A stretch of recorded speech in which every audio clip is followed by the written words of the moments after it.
it's your girl, Coach Kinsley. On today's episode, we're going to talk about the Westport St. Patrick's Day Run.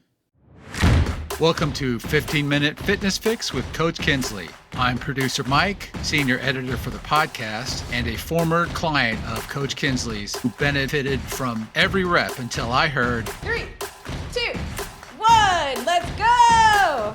Remember to always consult your physician before starting any nutrition or fitness regimen. So adding to another list of Coach's accomplishments this year, third place, age group, Westport St. Patrick's Day Run 2024. Third place! So Coach, very impressive. How did you build to that? And did you have goals walking into the thing that I'm going to get third place? Oh, not at all. So like we mentioned in episode 5, I have this knee injury on my right side that I've been rehabbing since about mid-January. That's when I started training for it. But really, I'm training for the half marathon next month. This one was just kind of a buffer because I haven't done a race in like 7 years. So I was like, I need to see what it feel like, get the vibes. So my goal going into it, it was about 4 miles, was to do a 10-minute mile. So like 40 minutes. No placing thoughts at all. Yeah, that was the race coming up that I was signed up for the the half marathon, and I just shifted down to the 5K, Coach. And I feel a little bad that you got a little injured training for the half marathon. That I tried to encourage you to join me in this big thing, but we started doing this awesome podcast. Thank you very much. Oh yeah, and I just didn't put the miles on my legs like I needed to over time. So 10-minute miles. Pretty reachable goal for somebody in shape, even if they haven't trained, but you're coming back from the knee injury and you get to the race. And is there a lot of people at the race? Is it a big race? Is it a small race? And how was it this morning? Was it cold? Was it nice? it was a big race from my perspective. It was chilly out, but the sun was shining. Everyone was dressed in green. It was just a sea of green, ton of leprechauns and bagpipes. The music was bumping. It was so cool. And then we had this group in the front that started like a minute before us. Those were like the fast runners, people that were pacing. I think they said 7 minutes and 32 seconds average. So I did not go with them.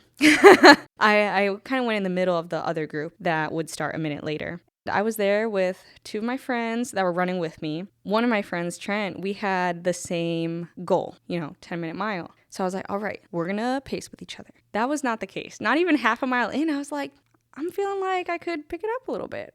I was very surprised with my time. Now, the course, it was pretty easy in the beginning, but then around the halfway mark, about 2 miles in, there's this major hill. I was flying downhill, catching myself falling, essentially. I passed so many people. And then on the way up, I was just head down, pushing through, because I was like, this is where people are going to let up. Like, I need to pass as many people as I can up the hill.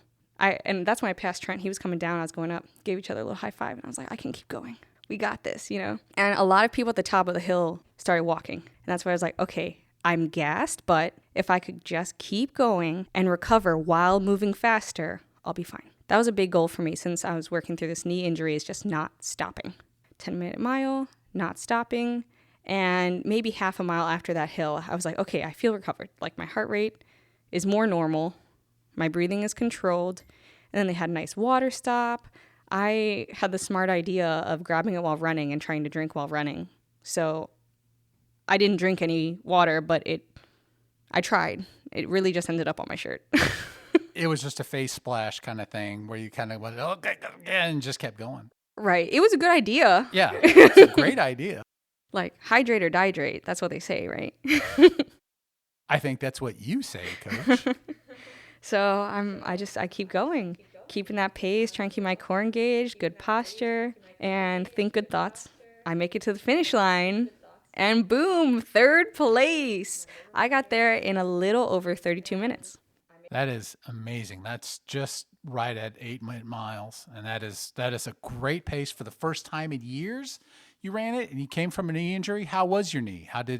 Did you have to tape it up or anything, or did you just go? Oh yeah. I have KT tape on both my knees as well as my ankles. It was around halfway where I started feeling like my knee existed.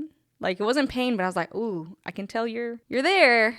I just tried to be lighter on it, make sure my stride was even, and keep going. I was like, man, I really hope this knee hangs in there with me. Coach, tell me a little bit about mindset. You didn't know about your knee. You felt good enough to run, so that's a start. But mindset-wise, do you have a mantra that you go over in your head as you're running? Do you just take it all in and go? Do you have a playlist? Did you have your iPad or a iPad? How old am I? Did you have your playlist going? Tell us mindset-wise leading up to the race and during the race.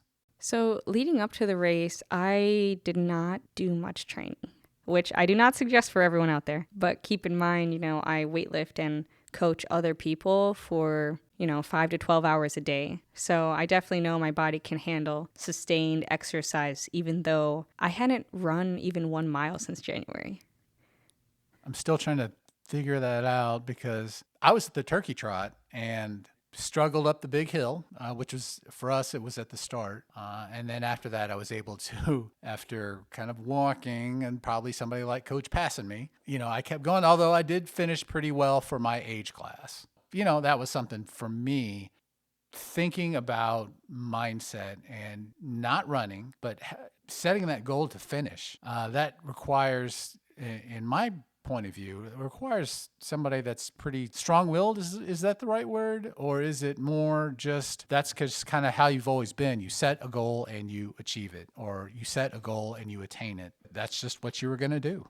For sure. I think of it as self-respect to do what I say I'm going to do, especially when it's a promise that I make to myself. I really make it a priority to keep it.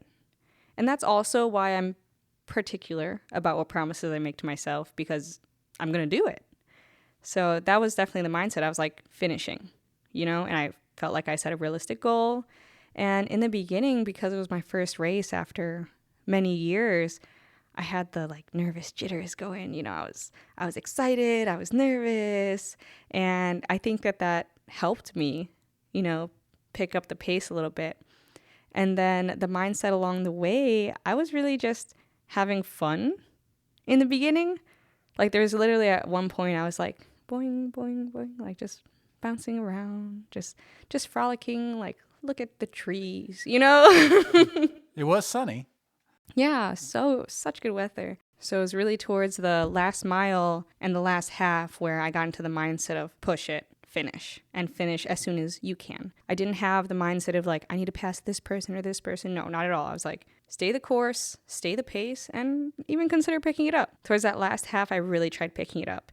And then when I was almost to the finish line, I saw Caleb and Jess on the sides, and they were walking to the finish, and I was like, okay, let's go. And I just sprinted it out and was very surprised with my timing. Show off. So, Coach, tell us a little bit about your pre-race routine. How did your macros go, and did you warm up? So let's start at the evening before. So there's a lot of people that think about carb loading, right, and getting a ton of grains in the night before. I did not use that method at all. I had a nice ahi tuna, maybe 30 calories worth of seaweed, and then 2 slices of sourdough bread. That was my dinner. And I felt like that was enough carbs, that was protein focused. And then in the morning, I got up about 3 hours before the race, start getting hyped up. That's when I started my workout playlist, as soon as I got up. So I ate 2 more slices of sourdough, and then I did have a little energy drink, no added sugar to it. That's why you really got to be careful with those energy drinks. They have way too much sugar in many of them out there, so watch out for that on the nutrition label. Then I KT taped up my legs. The KT tape I really feel like helped, yes, but it was also mental. I'm doing the best that I can to support my body as I'm asking it to do this for me. I did not want to eat anything more or drink anything too much because I knew that the nervous jitters would be coming in, so I didn't want to have to stop and use the restroom halfway through the race. Interesting. So you didn't really carbo load. You had some carbs. You had almost a normal meal before and after, but it was important to have both, right? No skipping? Oh, definitely no skipping. I was not going to run a race fasted. Definitely not. And in the morning, I said I only had 2 pieces of sourdough. That was not a normal breakfast for me. That was no protein there, but protein takes the longest to digest. So I really wanted those carbs to be available for me when I actually started the run. Would you recommend any sort of protein bar or something for an old man who's going to run one in about a month? Or actually now 3 weeks. Oh, it's coming up. Well, I would be really careful about protein bars. You see, when you look at the nutrition label, a lot of protein bars are very carbohydrate heavy and potentially sugar heavy too. So if you can find one where there are like ideally less than 17 grams of carbs and then 20 or more grams of protein, that'd be great. But there are very few out there. So if you are going to have protein beforehand, first of all, it should be like 2 to 3 hours. So it's not, sitting in your stomach. But then I would lean towards something that's more of an isolated form of protein, like egg whites or perhaps Greek yogurt if you're not lactose intolerant, or even just a protein shake. Liquid is going to hit your system faster than anything else. Okay, so while I'm on I-70 headed to the race, I'll have already eaten my protein and probably have a protein shake and a coffee and plenty of water because you hydrate or you dehydrate. I would be careful about that coffee. Why is that, Coach? Because I love me. It's a diuretic. Oh, that's right. You might be losing water. Don't want to do that. Don't want to dehydrate. Not during the race. That's true. I can coffee up after. Okay, Coach, talk to me about your recovery routine now that you knocked out 3rd place. What? My knee is feeling it, so I'm definitely going to be icing today. My knee, potentially my hip and back, all on my right side. And Epsom salt bath. I'm going to stretch very intentionally for probably the whole next week and eat like normal. There will be no binge drinking to celebrate. Aww. Nope, none of that. And I've really been considering ice baths. Ooh, that is chilly stuff. Stay tuned. Just considering. Okay, so Coach, will you continue to work out at your normal pace next week for your recovery, or is the stretching just something you're going to keep to and that's it? So I'm going to coach like usual for myself because we have that next race coming up in a few weeks. I'm going to lay off the resistance training. I need to really get some miles in if I'm trying to hit a half marathon. Now, I'm not trying to place, I'm trying to complete it. So what would you recommend for me? I am doing resistance training. I'm doing some elliptical work, and that's been about it. Should I continue resistance as long as I start getting some road miles in? And yes, it's only a 5K. As I've mentioned before, I am a crusty old man, and I am looking to finish this and still be able to walk afterwards. I am a bit inspired. I think I can set a goal to do something, and I think I can push past it, as I have over the years. So what would you recommend? First of all, you're too hard on yourself. You're fit, okay? In your case, I would recommend, add the miles in and be more intentional about your rest, stretch, consider those Epsom salt baths. And when it comes to resistance training, I wouldn't let up until maybe 2 weeks beforehand, if at all. But you can always, let up on your leg days the 2 weeks beforehand. But, your chest isn't really working that much when you're running, so. True that. Push day, pull day.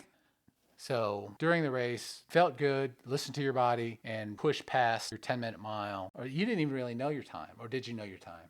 Right. I didn't know what my time was. I just knew how my body felt, and it felt good. And I feel accomplished because I listened to my body, not my mind. But mindset's important. I was speaking life to myself as I was running.